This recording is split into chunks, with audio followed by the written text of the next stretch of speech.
Hi everyone. So I'm going to be doing a unboxing, which I already opened the deck because I couldn't contain myself. I'm just received this deck today. I was so excited about it. I've been waiting for it for about a week. She sent it right on time. It's just the UPS or USPS always messes things up for me here locally where I live, and so it got delayed. And I thought they were going to resend it back to the vendor. Because they had sent me an email just basically saying that they were going to resend it back because they couldn't find my address. So it was a whole ordeal today about that. But I am so happy that I went to my mailbox today and I found my deck there. I was super duper happy that they were able to bring my deck to my house today. So we're going to go over, I just got this in the mail today. I am super duper excited to work with it. It is a self-published deck, and the author is Mary, and I got this beautiful letter from her in the post office with the package, and it comes with this. I love it because it's such self-touches from the self-published authors. Usually they give you little freebies here and there. So I love this. It came with this little postcard with my name on it, and this is the deck. It is kind of the size of a kind of like a playing card, just like a playing card size. It's a small deck, so it's perfect for shuffling as what I'm seeing here. Very good for shuffling. And I love the backs on it. The backs are so beautiful. I love the drawings and their flowers.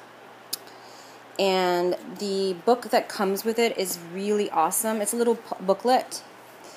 And it is really awesome. It's packed with information on why she chose the symbols that she did. And see, it's what I really was drawn about this deck was that it has a lot of symbology in it, and I'm really into symbols when it comes to the tarot. I really like decks that have, that I can read intuitively more than anything else. Some decks that don't have the pips depicted too much or don't have a lot of illustration, I'm not too drawn to those decks, or I don't connect with those decks as much as these kind of decks that have like a lot of symbols in them. And I feel like as a reader, you can see more, you can connect more with the deck when they're full of symbols. So let's go on to the deck so you can see kind of a few of the images. The Hierophant, which is very interesting. It has a cactus and the symbols of the hands. To me, this too kind of represents peace.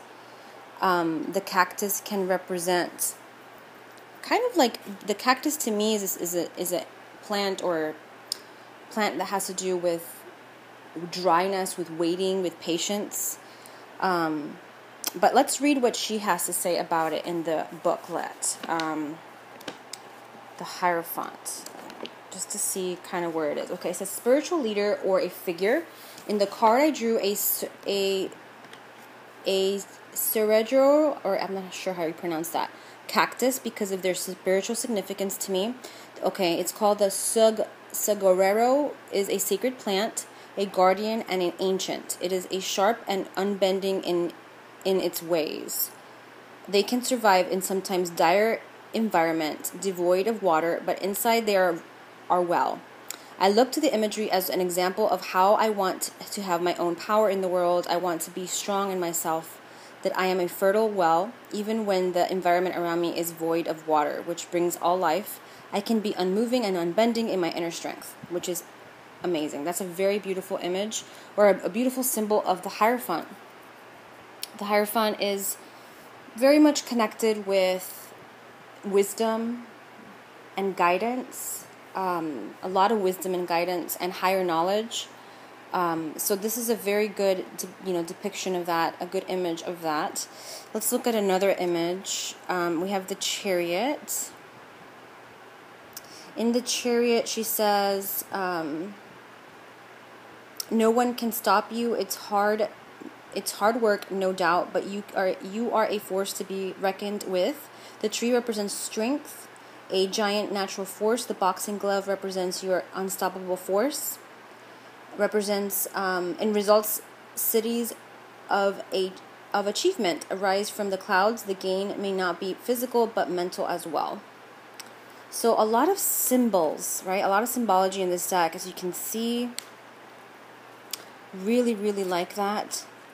Justice, again, like balance, in equilibrium.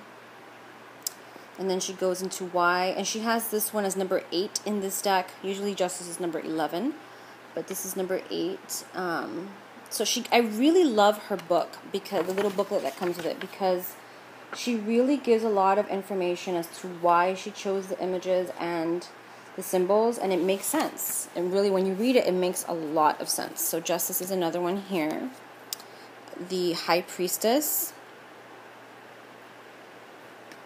Very nice. And I like this image because you can see that she has the globe here. To me is like a symbol of being able to see something clearly.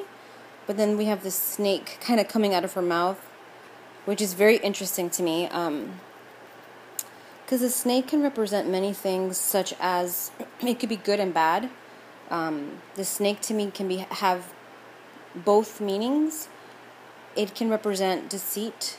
It can represent betrayal, but it can also represent, to me, the snake can also represent healing and the Kundalini energy, and it can also represent healing as well and transformation. Let's see why she chose this snake. I'm curious to see why she chose a snake. And it says here, the keeper of secrets, the high priestess, knows that of the universe true mysteries. She is the gate between the earthly world and places that are otherworldly. Her knowledge can make her appear blunt and uncaring. Let's see. This is because she cannot be bothered with petty issues revolving around the material world. She's not to be messed with. In the card, a snake comes out of her mouth and stares at her in the eye around a crystal ball. The crystal ball represents her ability to see the unseen. The snake represents the severeness of the knowledge that she has coiled inside of herself. Wow.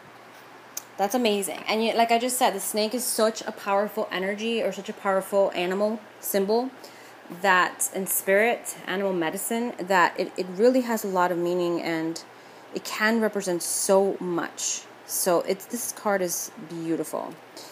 We have the Empress, and we have the Moon, and we have the Star, and we have the Tower card. We have the Devil, which is a great depiction of the devil. It has a lot to do with addictions, money, drugs, all kinds of addictions and temptations. Temperance. The Death card. Very interesting image of the Death card. It's kind of like a plant dying, kind of. You can see kind of the energy right here. The plants already have, some of the stems have already died. The Hangman. Very interesting. The Hermit. The Wheel of Fortune. Again, the snake energy right here. And the Strength.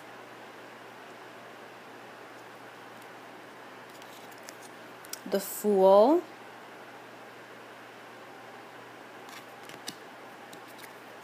The Lovers card. And then again, snakes.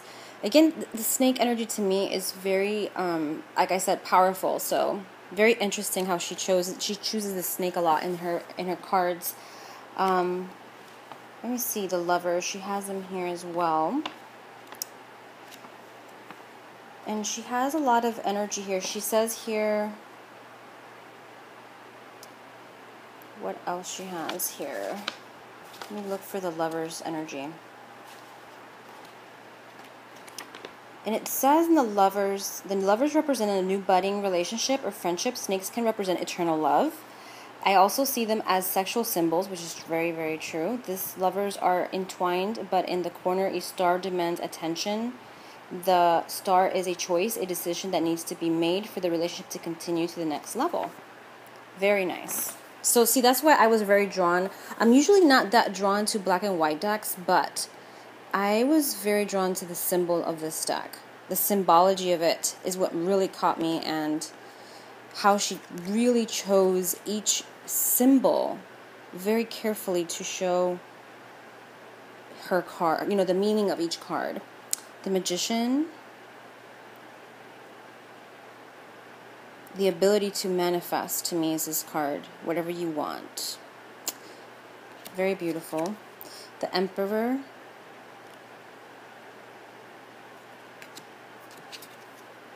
the Queen of Cups, and the Knight of Cups. Very romantic card, I feel. The horse, to me, is a symbol of liberation as well. It's a symbol of freedom. It could be also romantic, right? A horse. Page of Cups. And this is the 10 of Cups. And the 9 of Cups.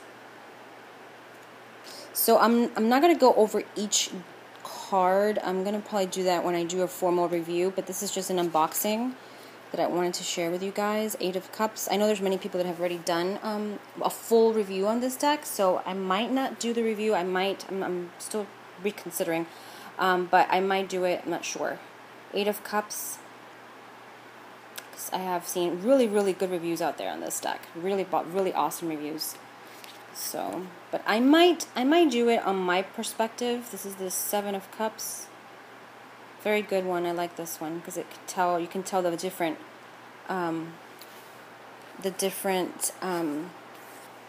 options that you have, and is all about picking the right one. The 6 of Cups. And I'm going to be doing more videos. I think now I'm going to have a lot more time to do them going forward. So I'm going to be doing 5 of Cups. Is this the 5? I will be doing more like videos such as my favorite oracles and cards that I'm using at the moment. The cards that I'll be using for the fall on a personal and a professional level. So I will be doing that. The 4 of Cups. And I have a couple of new decks that have arrived, and let me see, I've had 2 decks arrive recently, 2 decks arrive recently, and this is my 3rd one, and I'll be getting another one tomorrow. I'm super excited about that one. I'll probably do another unboxing video on that one. It's called the Sikoli Tarot, and it's been out for a year, I think. What drew me to that deck was also the symbols, and it's a very kind of a little dark deck. It's kind of dark in a way.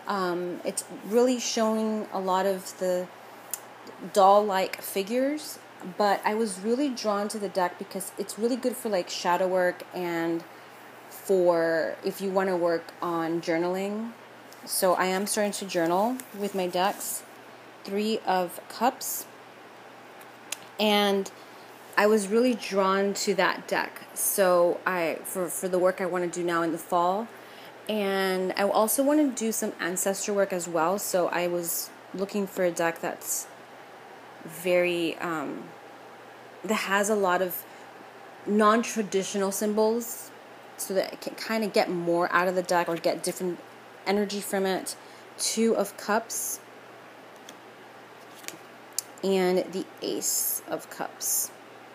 So I will stop here because I know we have a lot of more cards to go to, and there is a lot of, like I said, a lot of images of the deck already online if you're interested.